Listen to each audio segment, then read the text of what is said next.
Why is your neighbor's house incredibly solid while your luxurious home seems so fragile? It turns out your neighbor secretly built a house with fired bricks and tiles. Determined to follow their example, you begin making bricks the traditional way. First, gather dried clay and slowly add a small amount of water. Knead, pound, and compress it repeatedly. This process is known as clay preparation. Next, prepare a brick mold by dusting its inner surface with fine dry sand to prevent the clay from sticking. Place the kneaded clay into the mold and press it firmly into shape. Remove the freshly molded brick and leave it in a cool, shaded place to air dry for 2 or 3 days. Once the bricks have dried, stack them inside a traditional earth kiln, placing a layer of coal between each layer of bricks. Leave small gaps between the stacks so air can circulate freely. Now the firing can begin. Start with a gentle fire to slowly preheat the bricks and remove any remaining moisture. Then gradually increase the heat until the kiln reaches temperatures of over 1000 degrees Celsius. At this stage, the iron compounds in the clay oxidize, forming ferric oxide, causing the bricks to glow a bright red.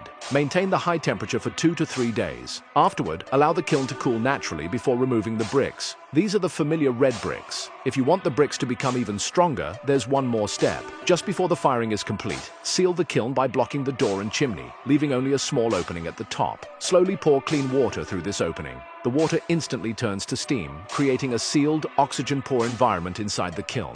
This reduces the oxidized iron compounds, changing the bricks from red to their classic bluish-gray color. Finally, let the kiln cool naturally for several more days. Open the kiln and congratulations, you've just created blue cricks.